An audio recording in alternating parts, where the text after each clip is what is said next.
I am the Morgul Bat, and welcome to the first installment of Lore Breakdown. In this series, I explore the lore of the cosplays that I have created. If I take a character and I make my own original interpretation of that character, then I will create an origin for him, a story befitting of the type of character that he is. And today, we look at my newest cosplay, my Reaper Scarecrow. So sit back, relax, inhale some of that fear toxin, and enjoy.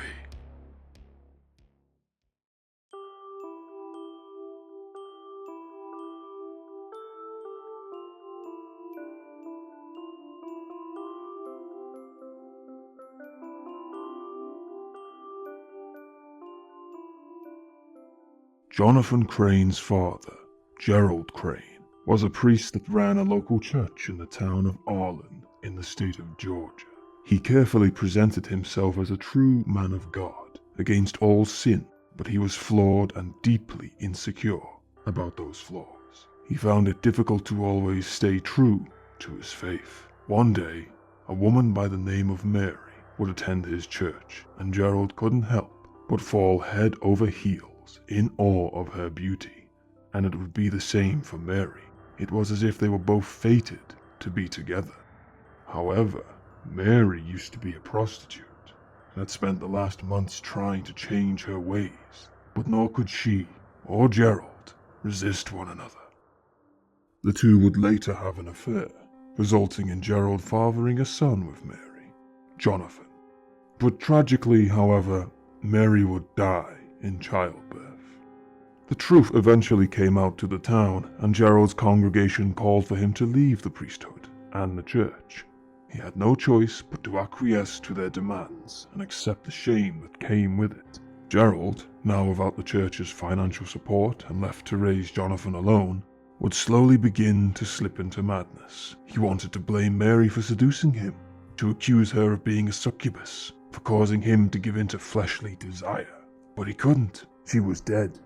Though when he saw Jonathan, he saw only the product of his sin, his failure.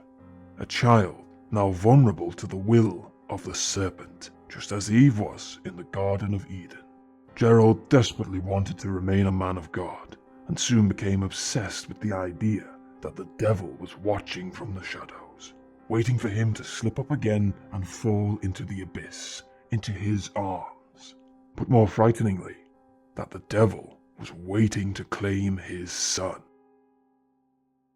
As soon as Jonathan could read, Gerald forced him to study and recite the Bible, relentlessly preaching to his young son about the original sin in all people, and that Jonathan was born of it, that it lived in him, and that the devil wanted to take his soul. Jonathan was raised in a constant state of fear, convinced that the devil was lurking in every shadow, and took the form of animals and people. Even in his dreams he wasn't safe, for all he saw were the dreadful visages of the horned beast. His school life wasn't much better either, for as well as being afraid of the devil, he also feared the bullies who mocked him for being abnormally tall, skinny, and for having no mother. They would constantly call him Scarecrow, take his lunch money, and beat him up for being the son of a priest. Most of the children at the school and their parents attended the church that his father used to run, and so Jonathan was always left out when it came to playground games or group activities. He was even joked about by his own teachers too. Some of the parents branded him as a black omen because they believed that his birth killed his own mother and was sacrilegious in nature.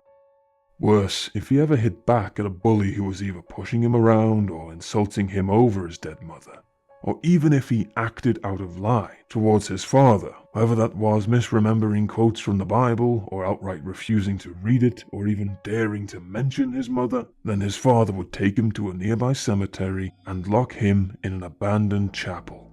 His hope that his wayward son would confront the devil in the shadows and scare him straight. However, Jonathan only became more and more afraid. The shadows of the building, the spiders crawling on their webs, the crows flying above, cawing as if to taunt him, filled his mind with only thoughts of pure, unbridled terror. this would continue to happen on a regular basis. His only solace were the books he checked out from the library, starting with tales of brave warriors and heroes, men who feared nothing and wished he could be like, and, as he got older, books on science, taking a particular interest in chemistry and psychology. As he learned more of psychology and the power of fear, Jonathan began to resent his own fear, wishing that he could never feel it again. But then it dawned on him, what if he could control his fear and stare into that abyss, unafraid to look away? What if he could become its master?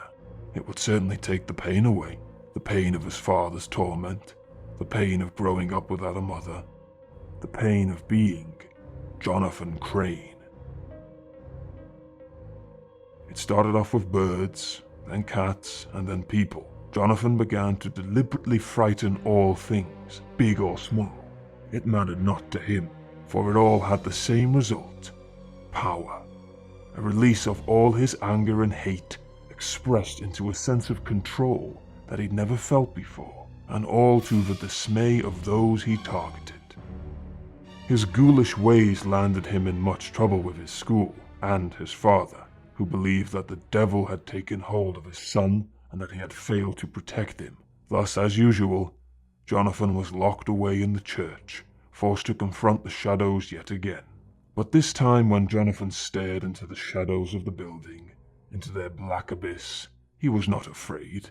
He was triumphant, relishing in the fact that he felt no fear, and so he screamed at the shadow, as if to victoriously cast away whatever lurked within. And as for the devil, he realized that his father was wrong. The devil wasn't hiding in the shadows, in his mind, or taking the forms of living things. He wasn't real, but there was something that lived in the darkness, and in all life on earth. Fear. Raw, primal fear. It was this revelation that he understood what his father was so afraid of, and that the devil was merely a manifestation of his father's worst fears, born of his guilt over his mother and his inadequacy as a so-called man of God, afraid that his son would turn out like him, a sinner. Gerald would soon turn to drinking, giving up on his holy ways and believing he had been forsaken by God, and that his son was all but claimed by the beast. Jonathan would soon begin to be abused by his father, who would hit him in a drunken rage, slapping him across the face, insulting him as he did, cursing his name, blaming him for everything wrong in their lives, accusing him of being nothing more than a sinner, a spawn of Baphomet. Gerald's young son had reached his breaking point, with everything, his father, the church, the whole damn town, and wanted nothing more than revenge. To no longer be this weak sissy of a boy who people misunderstood because he was different, and to make those same people fear him, just like they feared the wrath of God.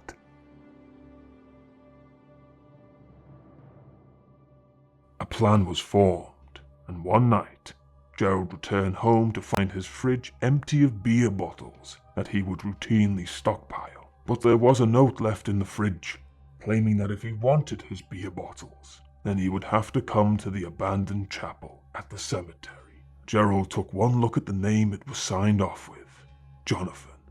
Furious, he drove down to the chapel, pushing open its doors looking for his son.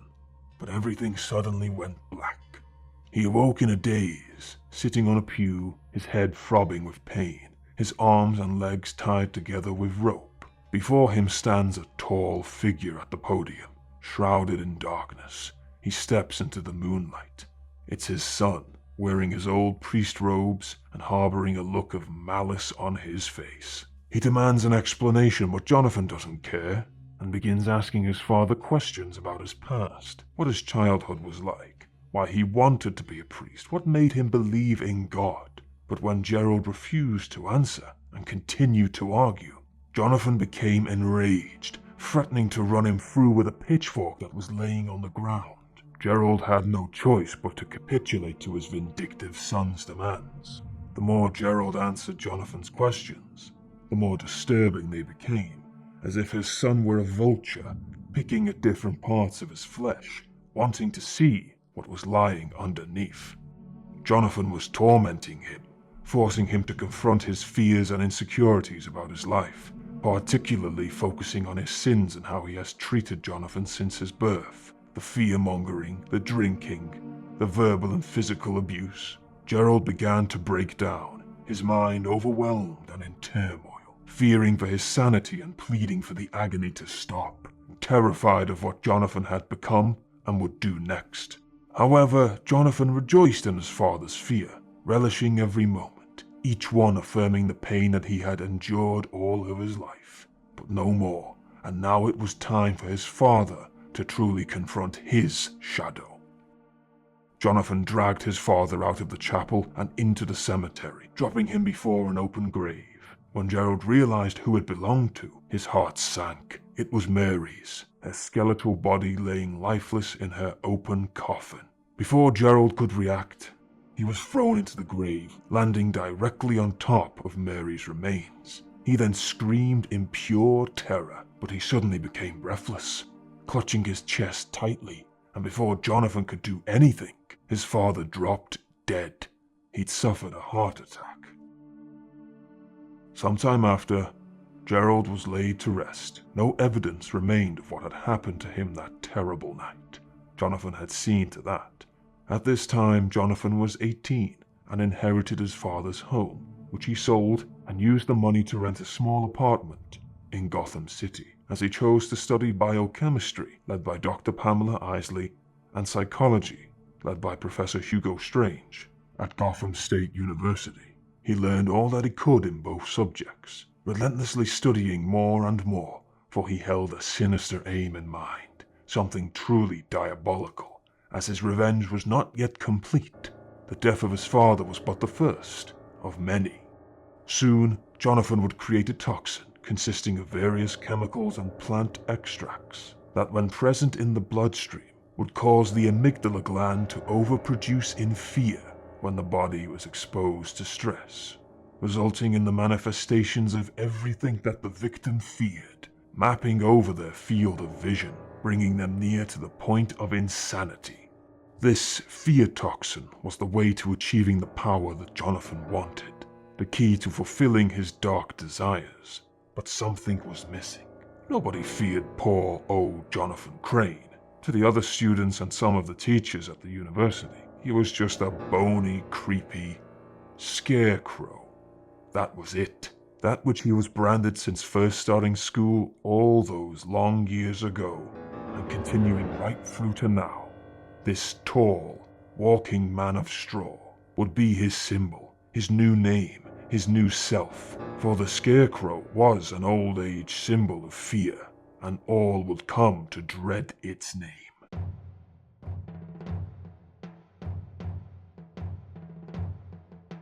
A year later, during the summer, the congregation of Arlen's local church were gathered for Sunday service. But as it began, the doors were suddenly slammed shut behind the churchgoers, and when they craned their necks to see what had happened, they were confronted by a tall, dark figure of a person, shrouded in rags, wearing a mask made from a skull, and wielding a scythe that was nearly as tall as him.